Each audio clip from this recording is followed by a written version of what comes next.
about AI.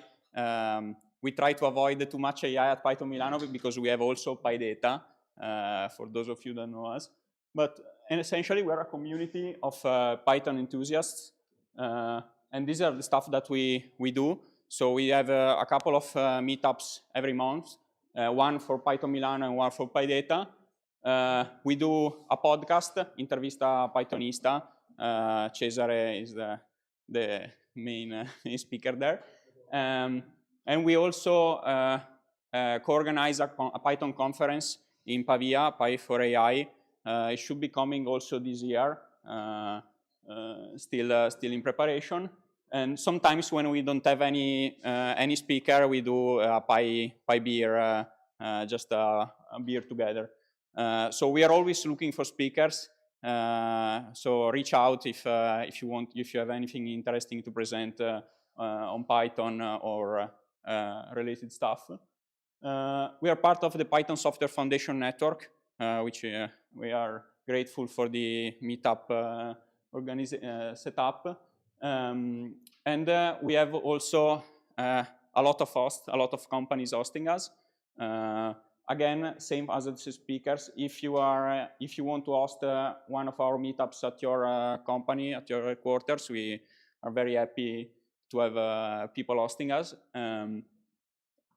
Okay, and we also thank Python Italia for the microphones for the streaming for the podcast, and also to Division Lab for all the streaming equipment, so the microphones and the camera because these events are all live streamed on YouTube.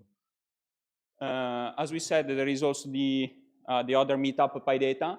I don't think we have an organized one for this month, but there is the meetup page if you want to keep updated on those as well. And we have a discount code for Python the Python Milano community for PyCon, which is the Italian Python Italia conference. So that's the QR code for the discount code if you are interested in that. It will be in Bologna in May. Other couple of stuff. Right now we are in Talent Garden. I don't know if you know about Talent Garden is hosting this meetup. So Talent Garden is essentially a co-working, but also a tech community. They are very focused on bringing together different startups in the same environment or tech people, and they try to have a culture of helping companies digitalize. So they have some corporate programs. And for Python Milano, exclusive to the community, if you are interested, they have a 30% off for their desks, so the co-working setup for the first 3 months. You can write to that email if you are interested. We will post on our Slack and Telegram all the details. I changed my hat. I work for this company, Scopes.ai, which we do a predictive maintenance solution, and we are happy to host the meetup. We have some prepared aperitivo later. This is the only relevant part is that we use Python a lot and FastAPI in particular, so we are very into the community, and a lot of my colleagues are there on a row. So that's it, and we can start with Daniele's talk. Thank you.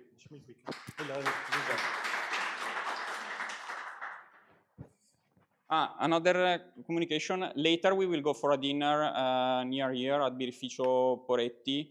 If those coming can raise their hands, if somebody is interested in coming, so that we can count. Okay, thank you.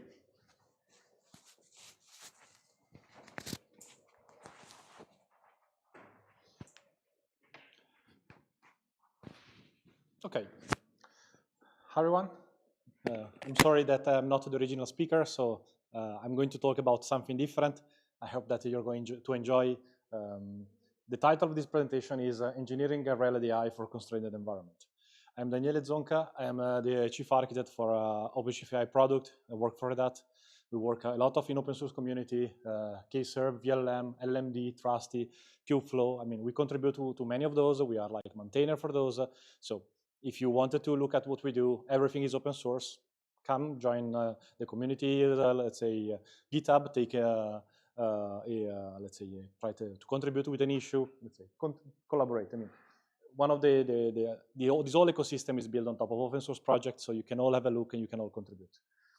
I am also the author of this book, Generative AI on Kubernetes, that is going to be published later this month, together with other colleagues.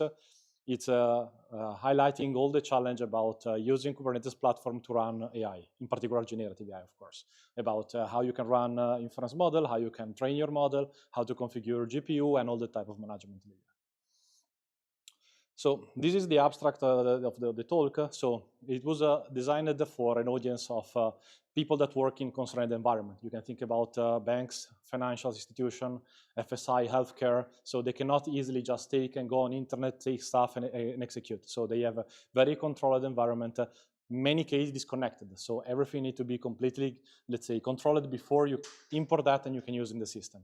And in similar scenario, you want, even when you look at AI, in addition to traditional, let's say, application, you want to preserve operational safety, but you want to have a guardrailed autonomy. So the operation team wanted to enable the different teams, data scientists, AI engineer, application developer, to use the platform without opening ticket every day to say, like, I need this, I need that. So you wanted to enable this scenario, but you still wanted to preserve platform boundaries. So you still want to say, like, I am the owner of the platform, I know how to operate the platform, and I want to enable everyone, but in a way that, for example, one team is not going to break the system for another team. So that type of isolation.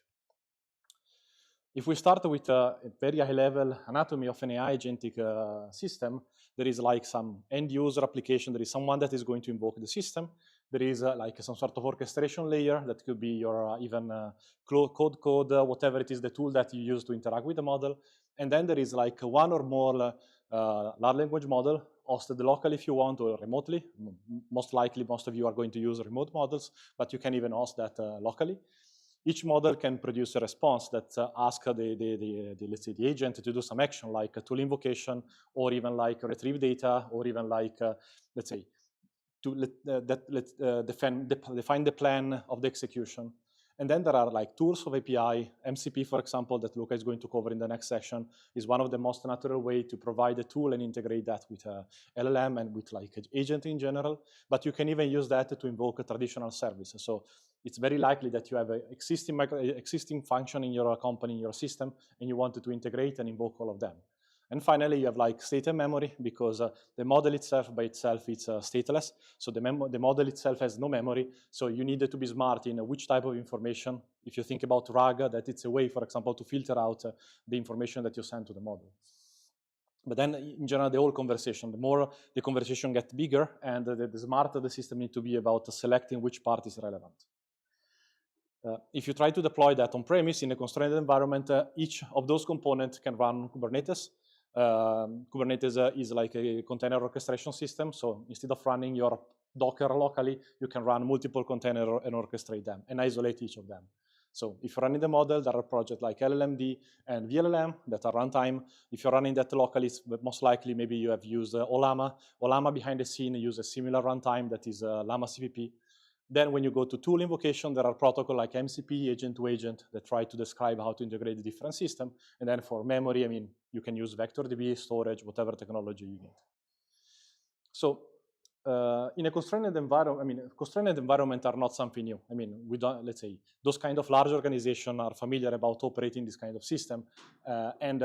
They, over the time, they defined many different, let's say, best practice that could be GitOps, so to say, like declare in a repo more or less everything that needed to happen. So it's infrastructure as a code. If you're using, for example, Terraform or similar, you describe what you need. You don't really go and click and configure so that you can replicate and reproduce. CI/CD, internal development platform, Backstage, for example, so that every time you define it, this is the way to implement a system, you can then apply the same rule to every team. Policy enforcement and flexibility. If you go to AI now, so in a DevOps scenario, you have an inner loop that's say like your development phase, and an outer loop that is more like let's say the outer loop that is the deployment and the runtime in production. When you look at that from even MLOps, if you're familiar, for example, with MLflow, you can implement a similar pipeline specific for lifecycle of model. Now for agent, you will need something like that. So you have always a scenario where you are still exploring, you're defining your system, but then you want a way to say like, okay, it's done, it works on my machine, how can I ship it? So one of the, let's say, one of approach about in general security or about like controlling the environment is like, it's called shift left. That means like you try to move, let's say, as soon as possible, a lot of like, if for example in security, running all the check as soon as, let's say, upfront.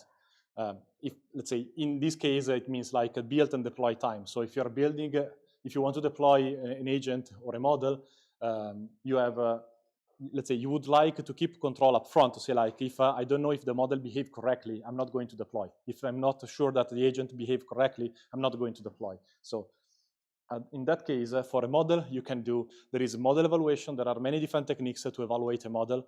I'm not going to focus on that in this talk, but model evaluation overall, it's really like, if you're in predictive AI, you are familiar with the fact that you have a concept of accuracy that is directly related with the data that you have trained your model with. For generative AI, given that those models are being trained on generic data or like in foundation models, they are able to perform different tasks. So it's important that you measure if the model works well for your task, your domain, not as a generic general purpose model that can answer every question, but maybe is very bad in my domain. So for example, LM evaluation harmless is one of the projects that you can look at. It contains hundreds of different benchmarks that you can run.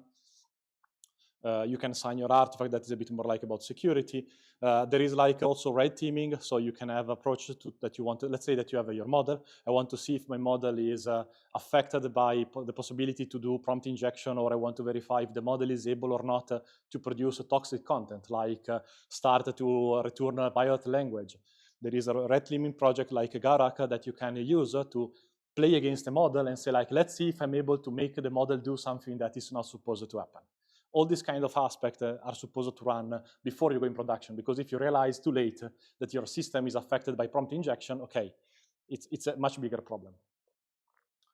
But even when you go at runtime, those models are pretty complex, and it's not enough to say like, do proper prompt tuning, system prompt to say like, hey model, please behave correctly. There is an entire like ecosystem about the context of guardrails.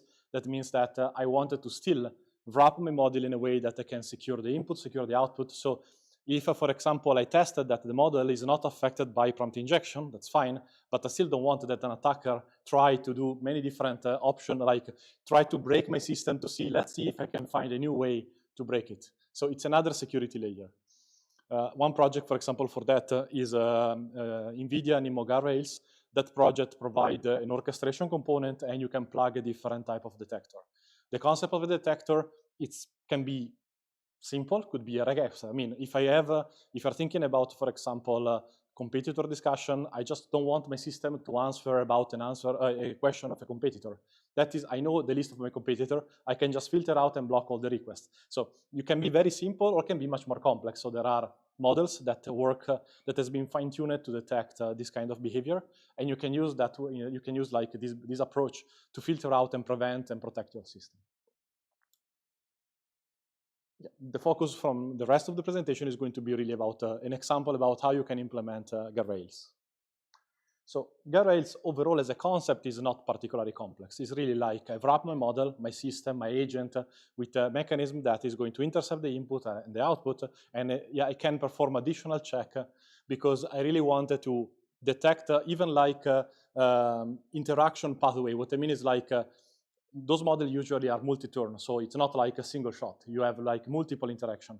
And this kind of interaction could be a way to try to confuse the model. So the model itself is not really affected by one shot. Most of the modern models are not really affected by like, hey, tell me what is the best way to build a bomb, except if you use Grok, but it's been designed on purpose to essentially have no guardrail.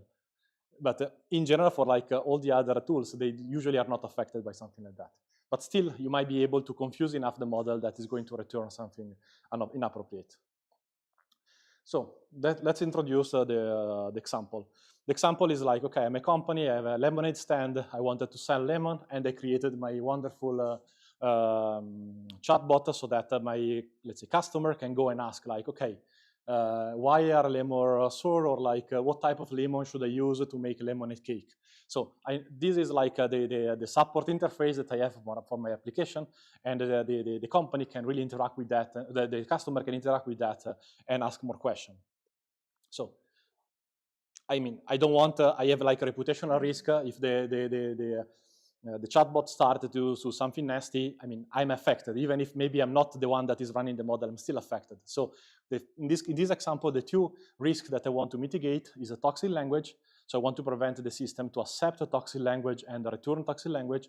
And again, I don't want it to have any competitor to be mentioned. In this case, given that I'm a lemonade stand, I don't want other fruit to be mentioned. If you're asking me about orange, that is a competitor. I mean, I'm supposed to sell lemon. I don't care about orange. So in this case, we implemented 4 different detectors. 3 of them are like actual models. The last one, in reality, is a regex. So the first one is IBM app detector that is a Granite Guardian. That model is fine-tuned on purpose to try to detect and classify essentially hate language, abuse, and profanity. So that is a reasonably small model. You can use that to, I send you the input, I send you like a sentence and say like, okay, classify under those categories, and I can see if one of those categories are affected, okay, probably your prompt is not good for that. The second one, it's a model that has been fine-tuned to try to detect traditional pattern for doing prompt injection. The most common is like ignore or previous statement. That probably now none of the actual model works, let's say, are still affected by that. But that is a way to say like, okay, if you're doing something that is trying to confuse my system, I don't want the query to reach the model. I want to stop that before. And the third one, it's in reality pretty interesting, is about the language detector. One of the most common way to attack those systems is like those models are able in reality to speak any language. I can have, during the conversation, I can start in Italian, switch to English, and then switch to Chinese. At the same time, those models are more tested in some scenario, or maybe even my data are more tested in a scenario.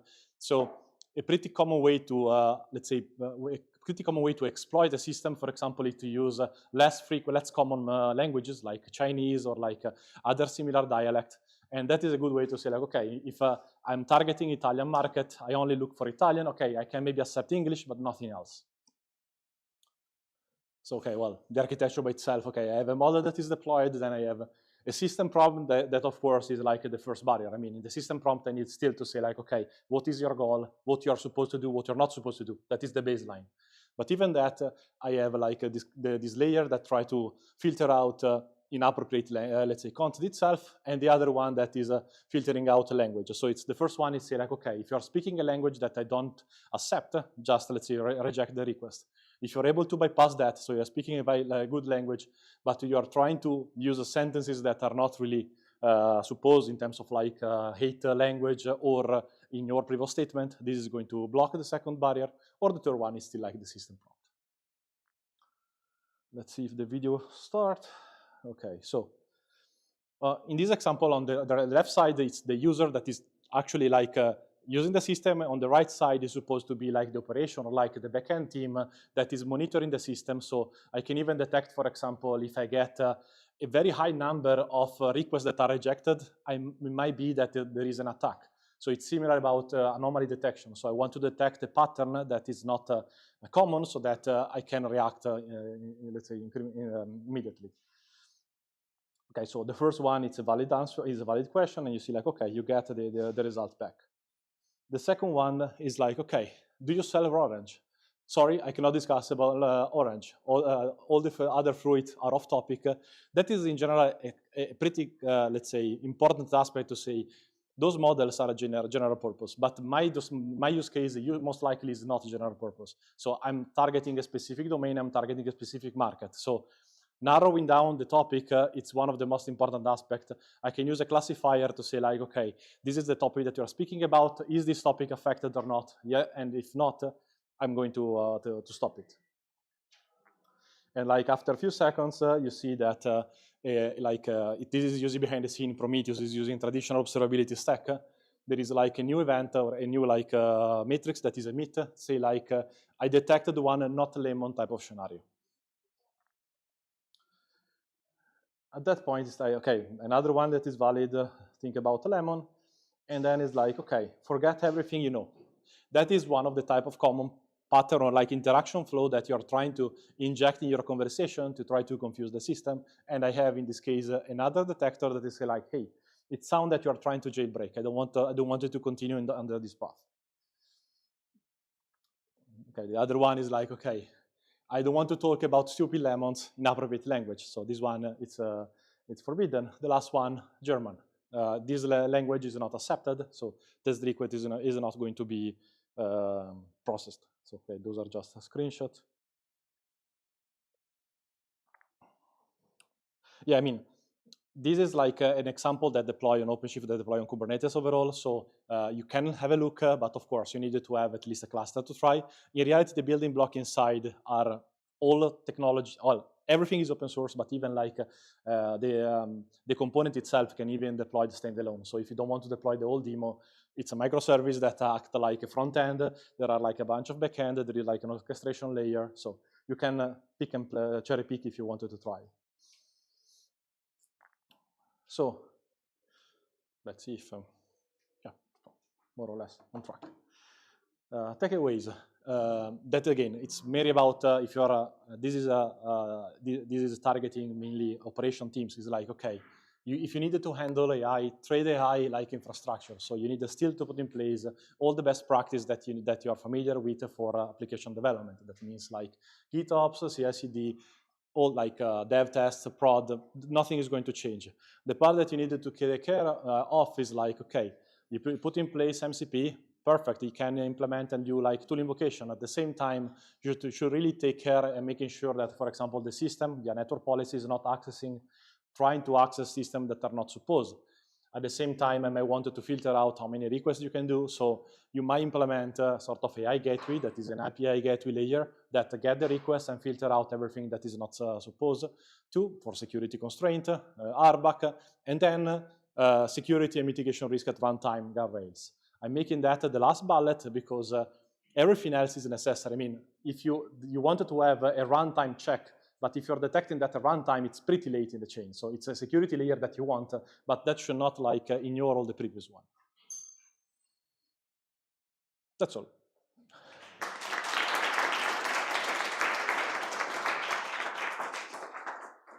So, any question for Daniele? Okay. Thank you very much for the talk.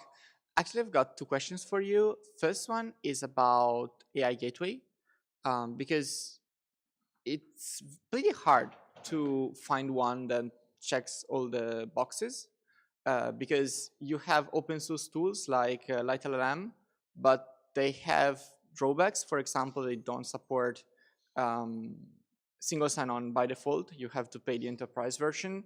And they have some architectural issues, I would say, that make them not perform well under heavy loads. Then you have enterprise solution like Databricks that looks a little bit behind in terms of features compared to the native platforms. So I'd like to ask you for a little bit of advice here. And second question is about implementation of guardrails, especially against jailbreaks, because trying to protect against jailbreaks with a prompt looks a little bit dangerous to me, because if you try really hard, you may hack the way the prompt was designed. And so, for example, we ended up using embeddings and then a classical machine learning technique. I was wondering if in the literature there is something better for this purpose. Thank you. Okay, so the first one, it's a very valid point. LiteLLM was one of the first that implemented like the concept of proxy. It's like a startup that has a commercial offering, so they try to keep some of the value for the commercial offering, in particular this kind of single sign-on. I see MLflow at the moment still looking at a bit more on the Databricks solution, more looking at still, I would say, the local development.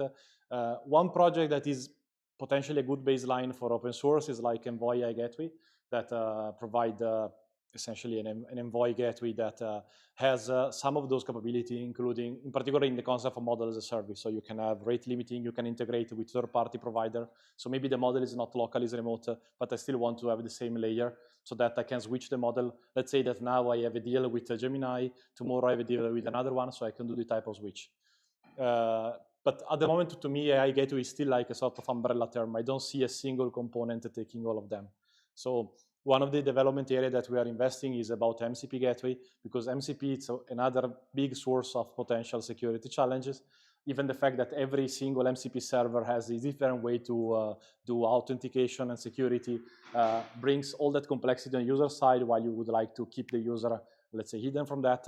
You wanted to limit the number of the number of MCP endpoint that you're returning, because all of them ended up in the context. So there might be some smartness at MCP gateway to say like, okay, I'm retrieving all the possible endpoint, but I do some classification, some like analysis to return you only the thing that I consider in topic. So yeah, and let's say, even if you're looking from a Red Hat perspective, we are essentially building a similar solution, let's say, with a composition of different projects.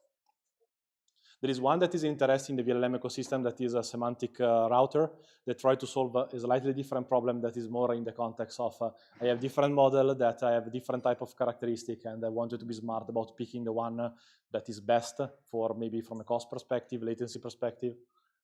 The other one, about the prompt injection. Yeah, I mean, that is still overall like the example that I showed was like, okay, I'm using a model that has been fine-tuned to detect well-known pattern about like how to do prompt injection. In reality, another approach, it's a bit more naive, that is like there are finding a new way to jailbreak, it's not that easy. So you can find a catalog of like well-known attack, and you can use even that one even just as detector. That is much more efficient, of course, because I have like, at that point it became similar to like an antivirus to say like, okay, I have a list of a well-known type of threat, and I'm using that as a way to filter out. It's also a matter of trade-off between complexity and let's say the cost of those solutions, because in that case, this is literally another full model that you need to execute and that introduces latency. So I don't know if that covers entirely your answer, but that is more or less where we are. Can I just ask you to repeat the name of the gateway? Envoy AI gateway. Yeah. Any other question for Daniele? Please wait. I'd like to thank you for your talk and sorry. Prova. Okay. I'd like to thank you for your talk, and I have only one question. Does all these procedures are necessary because it costs too much to fine-tune a model for our purposes, or it's not a mutual exclusion situation? It is not a mutual exclusion situation. So even if you're doing, for example, a LoRa adapter to fine-tune your model, okay, if you do full fine-tuning, it's pretty expensive. You can do, I mean, it requires a lot of hardware. It's not by itself impossible, and you can customize the model. One most common approach, more common approach is like LoRa adapter. So like I'm tuning just a layer on top, but still that, let's say, all those, approaches are some sort of orthogonal. So it's really like I have a model. So I see the fine tuning more as a way to filter out, for example, reduce the context, let's say, the domain overall. So instead of answering every possible question, so for example, we have a customer that did the fine tuning because there is a particular slang in their domain. So the same type of word in their domain means something different. And that is base knowledge. I mean, if the model is not able to detect that when I say this word, I'm meaning something completely different, this model is not useful. So instead of doing that with like RAG or prompt engineering, saying, hey, in my context, this word means something different every time for every request, you can fine tune the model. So that is like a scenario where the fine tuning, it's probably a better starting point, but then it's not really replacing the others. Okay, thank you very much. Welcome. Okay, we have time for another question if somebody is curious Luca, or are something. you ready with the presentation? Okay. I took enough time to you to finish. Okay, thank you, Daniele.